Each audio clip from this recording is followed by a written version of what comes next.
Welcome back to the Stories of Northern Life podcast, brought to you by the Sault Ste. Marie Museum. I'm your host, Nicole, and today we are going to be interviewing David Ellis about Perry Short and LACAC. So let's get into the episode.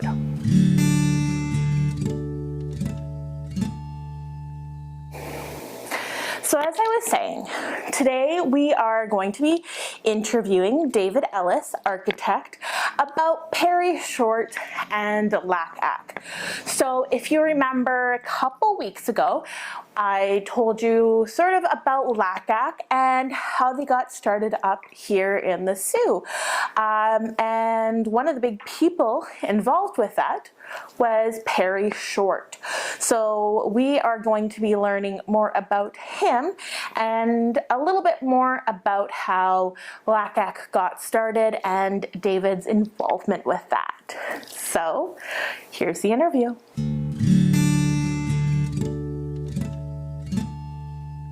What can you tell us about Perry Short? Was he born in the Sault? No. Perry had an education that every architect in the world would be jealous of. He went to school at the Glasgow School of Art, designed by Mackintosh, which is the most famous school of architecture, in my opinion, in the world. And he was born in Scotland, and he went there, got a diploma. They didn't have degrees in those days, sort of like OCAD. Now they have degrees. They used to be diplomas. Mm-hmm. And it was an art school. Architecture was just one little division there somewhere. And yeah, I'm jealous of that. I went to see the building. Oh my God, what year was that? Oh, good 20 some years ago. Yeah, anyway. Actually took the kids. Yeah. It was almost exactly 20 years ago, I think. Yeah. He has very strong Scottish roots. If you ever known him, he had a very strong accent. He would go back every year to walk the hills, as he said, and his connection never ever left. You know, he would always go back. And although he was an architect, he really wanted to be a stage designer. He would design buildings and get excited, and the excitement would start wearing off as you had to get into the details and, you know, the boring stuff, the technical stuff, like how do you get the door swing the right way to meet the code, but it's going to hit somebody in the head because they're walking out of this door right here and they have to be across from each other, you know, that sort of stuff. And but when he was doing a stage set, didn't matter. He was floating above the air the entire time. He lived for that. Remember I told you my social life and my friends revolved around cycling? His revolved around the theater. And same with Janet, his wife. Like Janet, she would put on accents. Like she had a British accent, but it wasn't that strong when you talked to her normally. But boy, when she got into the theater or if there was a press around, it would come out really strong. And it was the actress in her, even though she really wasn't an actress. But they lived and breathed theater. And I learned some valuable things about that in the sense of my current office is a stage set. It was a lovely old church. Mm-hmm. But it was like a church built in not very rich times, and it was very bare, like steel columns clad in a piece of wood, mm-hmm. You know, no fancy whatever. Had some stained glass windows, little, but just a big open space, a lot of pews and whatever. And I kept that church, and I thought, how would Perry do this? And I said, he'd do a little bit of everything. So I took the old and made it look even older. I put fluted columns over the columns. I put cornices around existing walls. All this stuff they probably would have done, had they had the money if it had not been built when it was built. Mm-hmm. And then all the new stuff, I have a series of circles and curves, so you can tell they're totally different. So I left the church as a church, although not the same church, and then built the stage set within it. But Perry and his theater came out in everything he did. And he was passionate about, like, there was only two things he was passionate about. It was architecture and the theater. Although one was here, one was here. Yeah. I got to know a lot of his friends only because they would hang out at the office. And that was kind of neat because I had no connection whatsoever with the theater. And I actually feel really badly because, again, Hannah and her partner especially, in the theater, like, they would have just been one of his best friends had they been not two generations apart. So I'm really, really happy for a multitude of reasons because I know some of the stuff that my daughter is really interested in now, but I only know because of hanging around with Perry. Mm-hmm. And I don't know how to explain it. We weren't friends. I worked for the guy, or even when I was his partner, I was still, he's the boss. Mm-hmm. I had my name on the door, but it wasn't until I actually had my name on the door only that I actually became myself. But he taught me so much about the passion and the craft. And I'm really happy I ended up getting a job with him, even though I didn't know him before I walked in his door the first time with that piece of paper. And even then I didn't get to know him. I just talked to this guy with a Scottish accent for half an hour and then left and went, oh, shit, another job I didn't get. Until he phoned me and I was like flying. But he taught me so much about what architecture really is. You know, at school you learn about the history of architecture and it's mainly about the technology and all this sort of stuff. But what they don't teach you is the passion, you know, and you could see it in certain profs and you tend to gravitate to certain people because of that. But Perry was one of these people that you could have gravitated to, you know, because he lived and breathed it. Well, that and cigarette smoke. But and he was like, we were exact opposites. Like, I would never smoke. I would never drink it. You know, like I was an athlete apparently, and he never took a cigarette out of his mouth ever. You know, and you go to the Algo Club and it would have liquid lunches, literally, and I would be the only one having a coffee or something, and it was just very different. But he taught me that how important architecture is for the history of the city or wherever you're building. It defines it. After you're gone, people don't remember you, but they will remember the buildings. They will remember the YMCA that they went to when they were a kid. They will remember going by City Hall or the courthouse. They will remember all these things. Whether you designed it or not, it is our memory. And I know you're a museum and you sort of do the same thing with artifacts. Well, it's the same thing. The buildings are our history and our artifacts. They're our collective memory.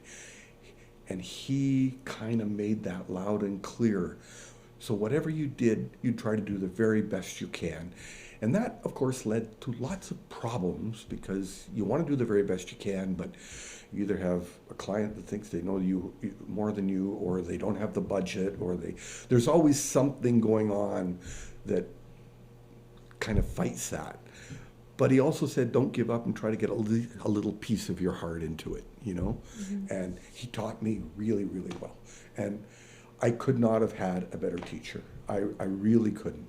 And I will say he wasn't the most popular person around town because he spoke his mind, and that never works well. And I'm getting old and grumpy, and I'm becoming just the same. I wonder where it was. I can't decide if it came from my dad or from Perry. One of the two. But yeah, he designed a lot of great buildings, like the Elko Club. Mm-hmm. I'm trying to think of some of the places that he did do. St. Jerome's Church, talking about modernism. Like, that was back in early 60s. If you've ever been inside that church, it looks as modern today as it did then. Well, in the sense of, you've probably seen a lot of movies with mid-century modern. Well, it's sort of like a mid-century modern church. It's very, very cool. I really like that building. The group health center was his, it was his job initially. He did the addition. Jerome Marston did the original building, but he got all the, Jerome's from Toronto. He came and left, and then Perry took over, and then Perry handed the baton to me, which I really, again, I can't thank him more. You know what I mean? Because that was his baby, yet you can work on this. And he had a couple of partners, and I don't know much about them. When he first came to Canada, he went to Elliott Lake. It was during the boom, when there's just the uranium boom. And there's a short street that's named after him. Okay. He did their city hall. He did a whole lot of their major buildings down there. And then when the market dried up for uranium and it became do not touch, he moved to the Sioux, and he joined a firm. There was a firm in town run by a Finnish guy by the name of Jules Pavio. And they became Pavio in short. But that only was very short-lived, because Pavio left and went to Toronto, where he got a teaching gig at Ryerson, and he taught there. And then he joined another guy, and I had no idea about this because I'd never heard of him, Bob Ozer. And it was Ozer and Short that had done actually the Alco Club. And that's how I got my job. Remember I said there's things about how you got the job? Well, remember I told you I didn't get offered the job? I was waiting for this. I had no idea why he didn't hire me then, and I went home empty-handed, because he literally phoned me the next day and offered me the job, and there was no hint at all. He had phoned his ex-partner, Bob Ozer, who was a studio prof of mine, and luckily I was the highest mark in the class that year with Bob, and he said, I'm looking at this guy, Dave Ellis. He said he went to Carleton, you know him? Well, he gave me a really good reference. That's how I got the job. But Bob was only, see, in those days, and it's one thing I really enjoy about the School of Architecture, you didn't give up your day job. In fact, they didn't want you to give up your day job, because then you'd fall behind on technology, on everything. So the profs, they'd be a prof for 6-7 months or whatever it was, and then most of them would then work in a real office for the 4 or 5 months you had off for summer. And so that's what Bob Ozer did. He actually had worked there. There was another prof that I had who was really into archaeology, like really, really old buildings, and he would hold summer schools for the rich kids that could afford, didn't have to work, and they would go to Rome, or they'd go to, to Machu Picchu, or wherever, all these places, and you just left after that. But anyway, so he went through a couple of partners. I was his last partner, and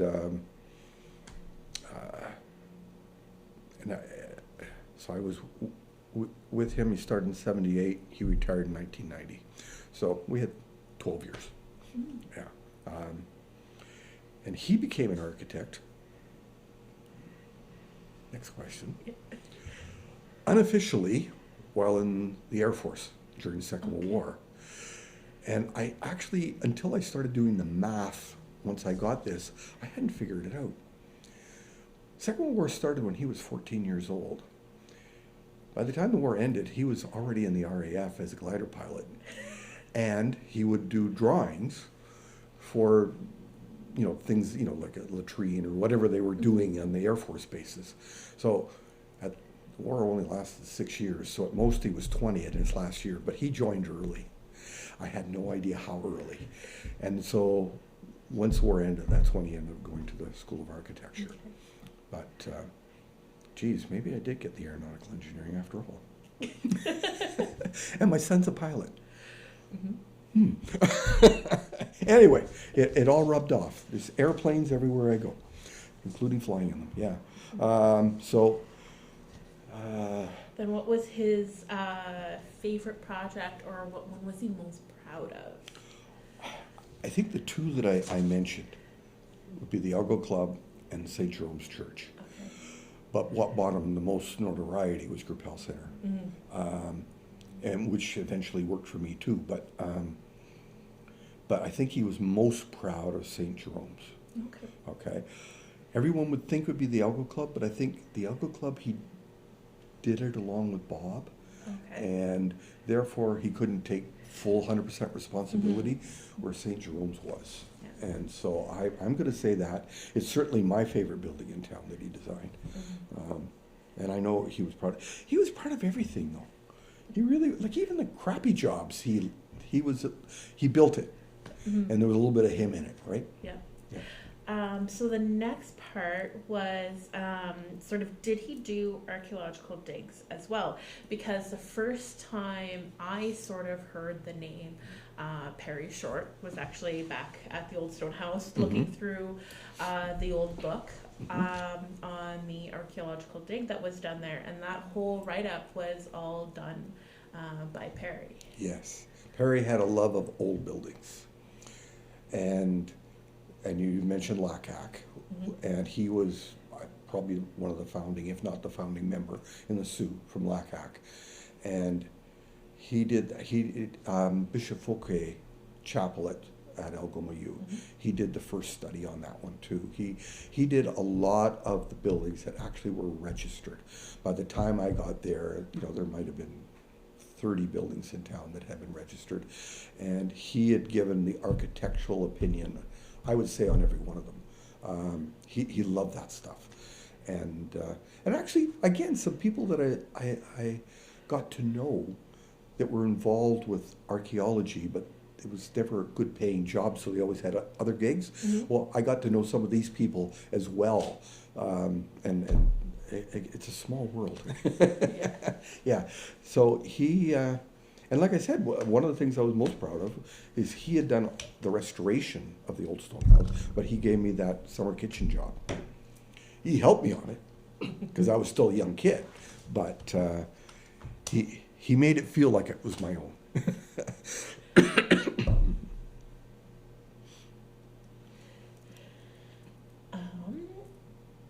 So, did Perry have sort of an architectural style?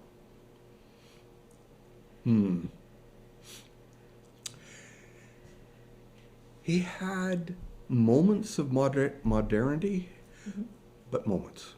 He had moments of restoration.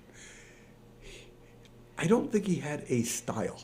Like, if you look at his list of buildings that he designed, you'll see that everyone is different. And I admire that too, because some people, you get hung up in your style, right? And it becomes, the style takes over from the project at hand. He would look at every project as an individual and look at the budget is, who the client is, who's going to be using the building, how's it built, what context is there with the neighborhood, et cetera, and he tended to design one-offs, and that's unheard of nowadays. And to be really honest, that's what scares me about the future. I'm worried about AI and stuff, where it's all going to be, hey, design me a new house, and it's going to look like something out of a magazine, but a hodgepodge of 47 different things all stuck together. At least everything I've seen done by AI looks like that now. But I have a feeling at some point it's going to get there. So he didn't really have a style. He had a process. And do you know sort of why he loved architecture, or why he became an architect? The why, I don't know. It may just because he was immersed in it. Like, if you've been to anywhere in Europe, really, we build temporary buildings in North America, which drives me nuts. They build buildings, if it doesn't last a couple hundred years, it's crap. And so you're surrounded by it every day, everywhere you walk, you're surrounded by that. And like, we were in Luxembourg in January, and my nephew lives there, so we went to visit my nephew. And the old part of the city is the old part of the city. It's quaint, it's lovely, it's gorgeous. But up on the hill, it is the richest country in the world per capita. Okay, not gross, but per capita. And it's all modern, but it's really, really good modern. Like, it's not just a skyscraper to be a skyscraper. You know what I mean? They're really good buildings. And so I think part of the reason is because they understand, everybody does. Not, you don't have to admire architecture, but everybody understands quality. And they understand something that's not just done so it looks good today and, you know, like the postmodern movement in North America, you know, which is crap. But anyway, and I hate to say it, but that building was done postmodern because that's what they wanted. To be honest, the building means a lot to me because of what it's done for my career. I'm not as fond as what it looks like from the outside. Inside's kind of cool, but dated. But anyway, regardless of that, so I think you grow up with it, coming from a European background, you know, and every country has its own architectural style, we'll call it, but every European country I've been to, which is probably 25 or so, they all cherish the old stuff, and you know, some countries are richer than others, and you can tell just by looking at the architecture. They almost always have a lovely old past, but their present condition today can be read very easily into what you see the new stuff being built. Yeah, and so I think he came from that. I knew he always had a love for the theater, and that may have been part of the impetus too, but I really don't know. That's a question I never did ask him. I gotta bring him back. I need a seance today. So you already sort of mentioned that when he was sort of designing things, he wanted to sort of make it so that building lasts as a piece of history. But was he sort of trying to preserve history? And this is where we can sort of get into his work with LACAC. And I think LACAC was an outlet for him because as a practicing architect in Sault Ste. Marie, you don't get to build lasting buildings. You know, like I said, somebody wants something that's in your face and cool. You know, the minute someone says, you know that they just want something that would make a good front page of the newspaper and then quickly forgot. Yeah. And I think the LACAC brings back, well, the history that he had, like his growing up. You know, it was that desire, and he was passionate about that too. Like I said, he was passionate about everything, including his cigarettes.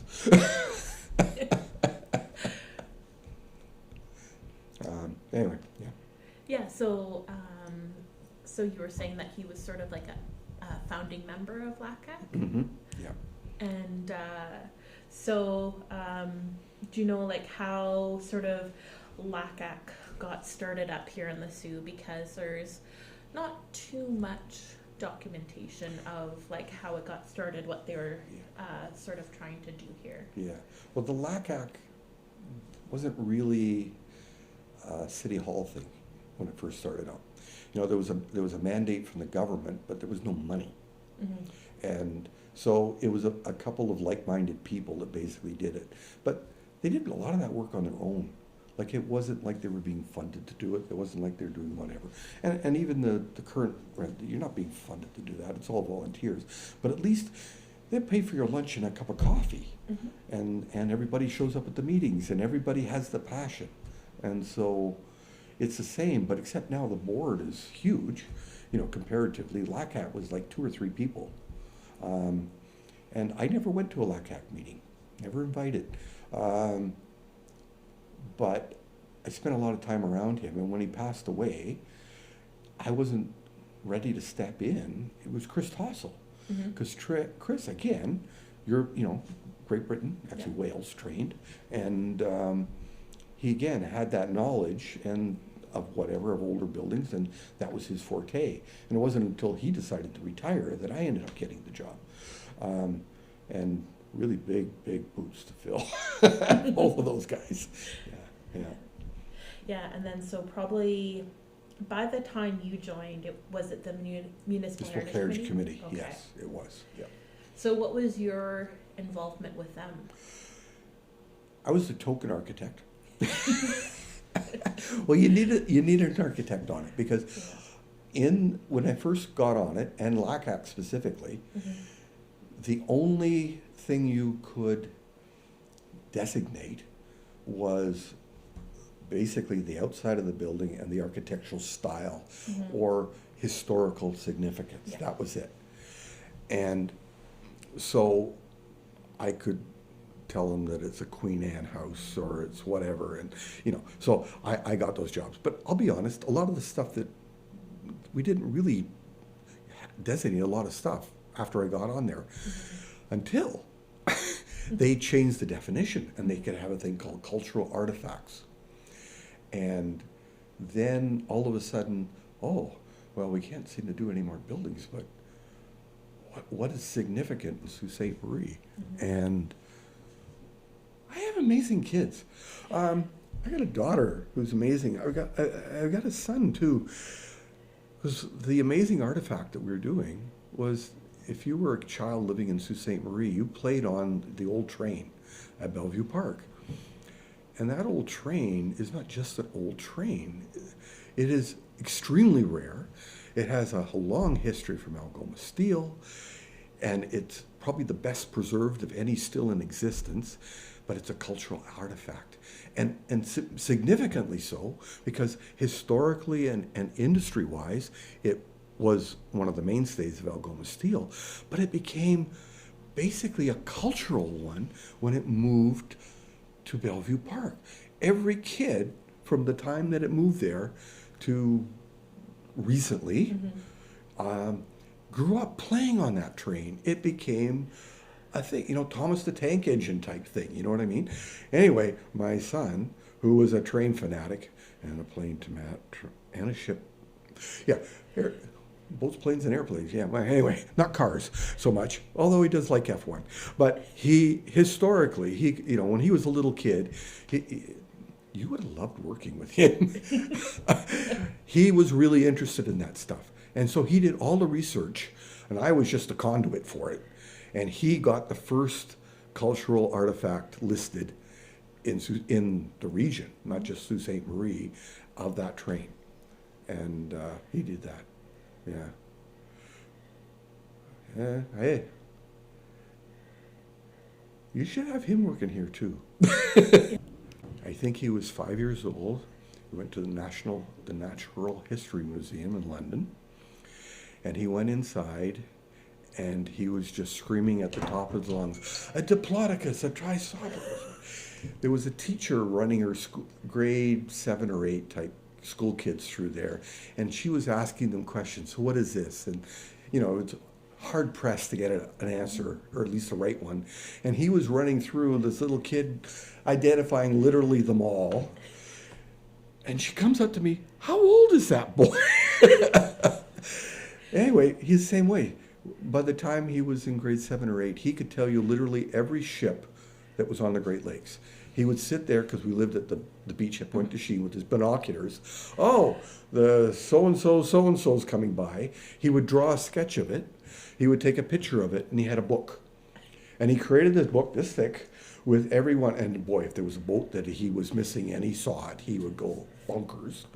But he was the same way with aircraft. He was the same way with trains, like the National Train Museum. We had to go to York, England, to go see the replica of the last built steam train in the world that they were building up there.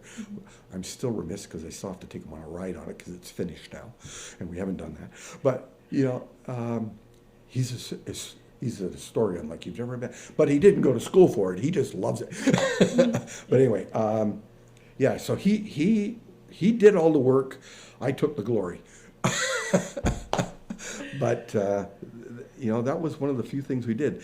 We tried to get a neighborhood done on top of the hill. Yep. And I think part of I quit for a couple of reasons. One of them was I was just so frustrated that we were making no progress with it. And it still never happened. So, but anyway, a lot of very nice people on it. And I was so happy when Hannah took a seat. I was really, really happy about that. Because although, again, she's a photographer, but she's got this love of history. every Sunday she comes over for dinner, okay? And she's on the phone with her two brothers. So one's going to university at Brock, and the eldest Graham talked about, he lives in Calgary. So we split the time between them. Although Graham talks a lot more than Andrew. And so it's mainly with, at least an hour and a half, at least, sometimes 2.5 hours with Graham. And I might get half an hour of Andrew, but anyway. And they do nothing except talk about history, talk about, like what she's doing here and going, battering back and forth, talk about movies and theater, talk about music. I'm so proud of my kids. Especially, they know so much. They know more about my music than I did. Anyway, it's kind of cool. But I've been trying, and this is an aside, but Graham became a pilot, and he has scoliosis. So most people trying to get their hours in, they work for these little airlines, like going up north and doing float planes or whatever, but they have to carry stuff, and he can't do that. Yeah. And so the only job he could find was being a flight instructor, so being a teacher, basically. And he thought it was a great job because he was getting paid $32 an hour, which was really good. And he would get his hours in because he wanted to become an airline pilot. Anyway, how to break a kid. Yeah, they paid you $32 an hour. You were there 16 hours a day, except they pay you for 2 hours because they'd have one flight in the afternoon and one flight in the morning, and you sit there for 8 hours because it's way out at the airport. You're not going to drive back in and go back out again for another one.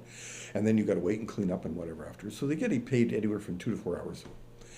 And he got in a fight and said, look, this is what happens. So why don't you have 2 people come in the morning, 2 people in the afternoon, and they just swap flights? No.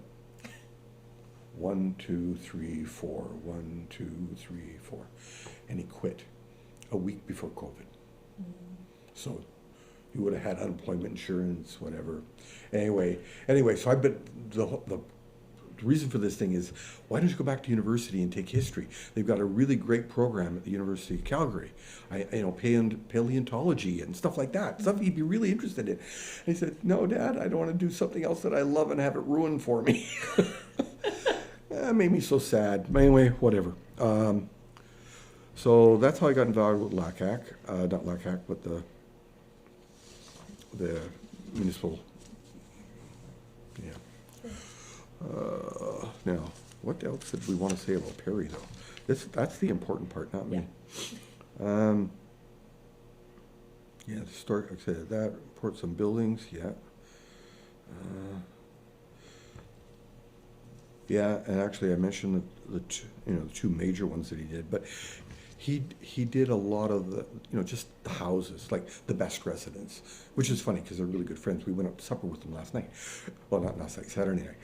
But they have the Queen Anne on Upton Road, which was designated. Yes. And there's a lot of buildings around town that Perry would talk to me about.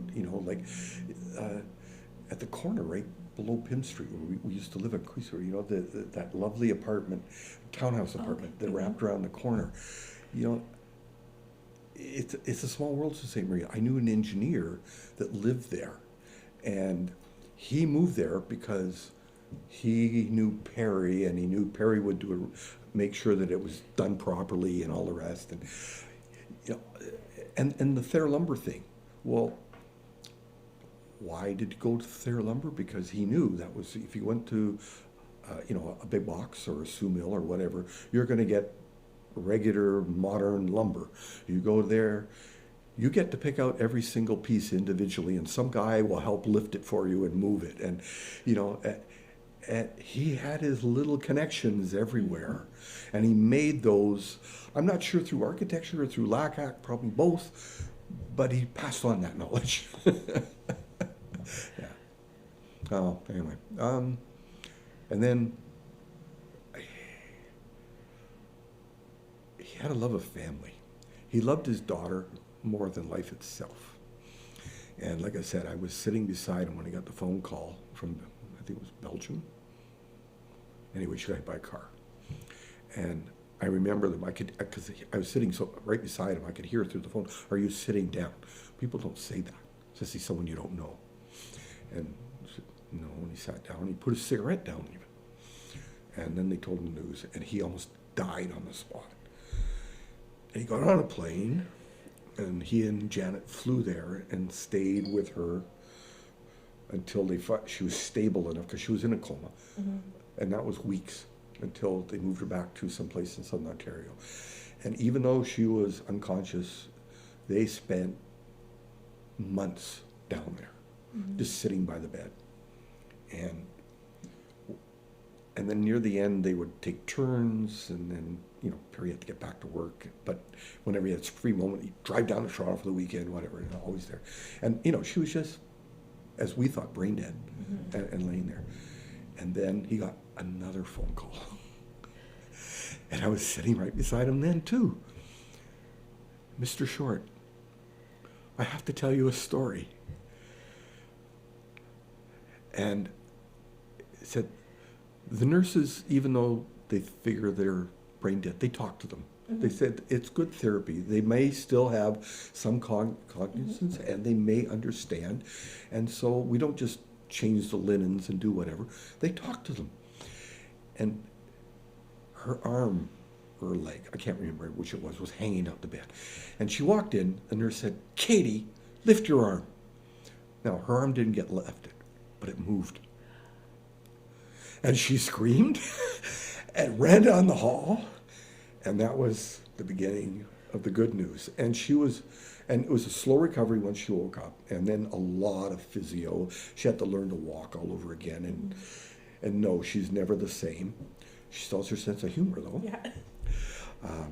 But no tonality in her voice. It's all loud and whatever. And, but Perry was reborn. Like literally, he was reborn. And I was so happy that happened before he passed away, It just, he was a different man. Like he had always told me, and this was before the accident, I would never get rid of him because he loved architecture so much. He was never going to retire. And I'd walk in one day and find him, oddly enough, he said, flopped over a drawing board dead. And he said, that's the only way you're going to get rid of me. And then computers came along, and he did not want to learn computers at all. He still drew by hand while everyone else was working on a computer, and which was odd, but he just refused to do it.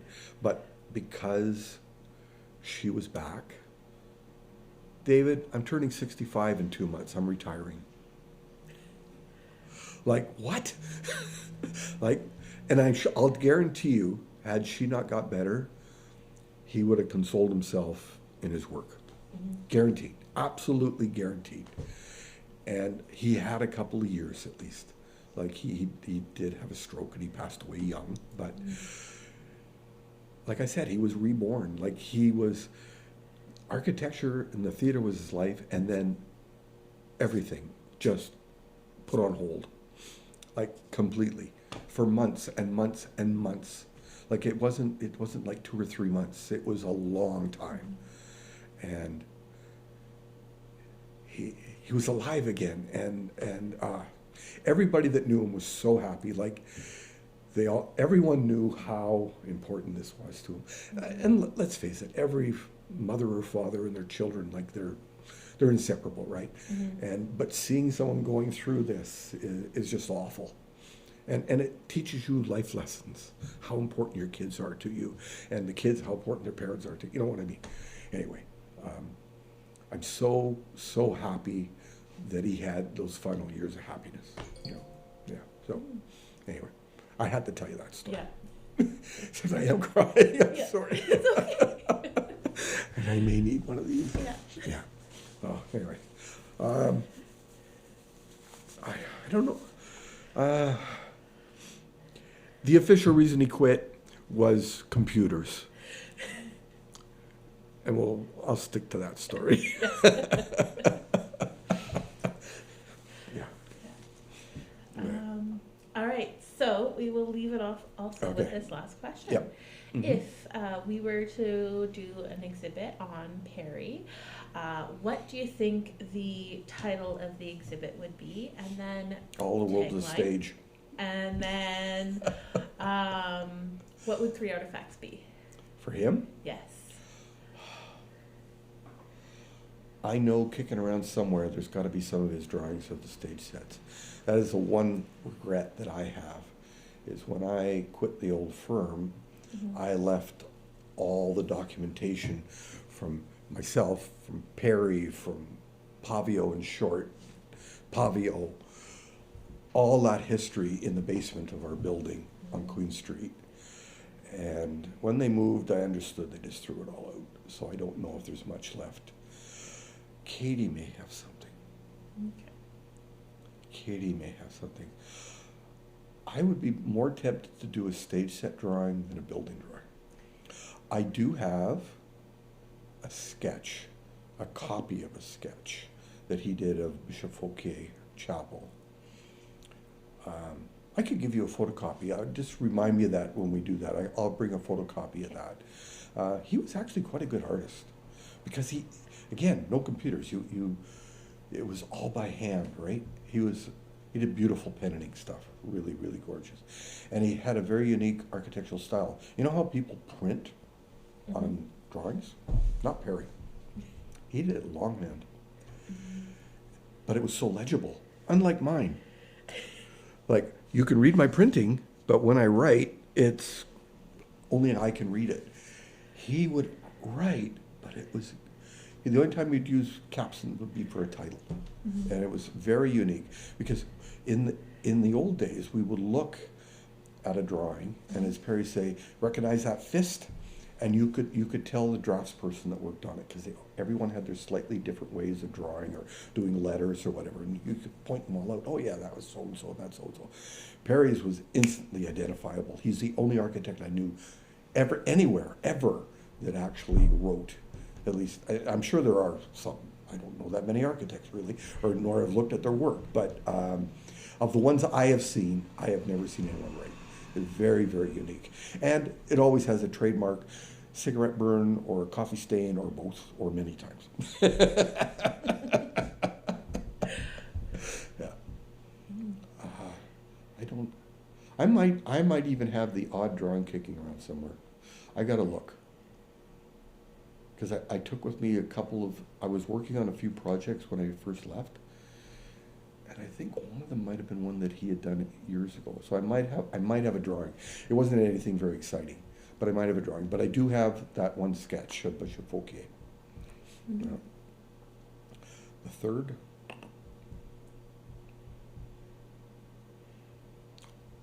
I'd say a shot glass with a cigarette butt in it. But that would be rude, so I'm not going to do that. So if you lived with him every day, you'd understand that he chain smoked and he chain drank. And a lot of people wouldn't notice, because did you ever watch Mad Men? Okay, well you understand that era, the 60s. They all had booze in their office and they were smoking all the time. Well, Perry was a very, very similar person. It just never changed.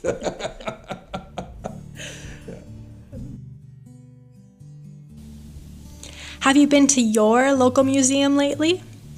Visit us at the Sault Ste. Marie Museum, located in downtown Sault Ste. Marie, the one with the big clock tower on the top. Our hours of operation are 10 a.m. to 4 p.m. Tuesday to Saturday. We have 3 floors of exhibits that we constantly work on updating. The whole family is welcome, as we have activity sheets and scavenger hunts with prizes for every kiddo, a discovery gallery full of hands-on learning, and more interactive elements scattered throughout the museum. And don't forget to come say hi and let us know you're a listener of the podcast. Hi, I'm J.L. Fizzell, and I write and publish poetry inspired by nature and the art of being human. These are some of my words. One of the things I find myself writing a lot about are trees. Because whether you're in the forest or your backyard or somewhere in the city, chances are you'll be able to find a tree. And it just gives you that moment to stop and reflect on the tree and everything that it is, and let it remind you of everything that you are. So this poem is about trees, and it's called Waiting for Battle, and you'll find it in my 4th book, Human Nature. The trees offer warning just before the calm becomes cacophony, for the leaves will always tell you when a storm is over the horizon, exposing their underbellies as if to say, "You don't scare me." I hope that this poem took you somewhere inside yourself that you needed to go. You can listen to my story here on the Stories of Northern Life podcast. Links are in the show notes.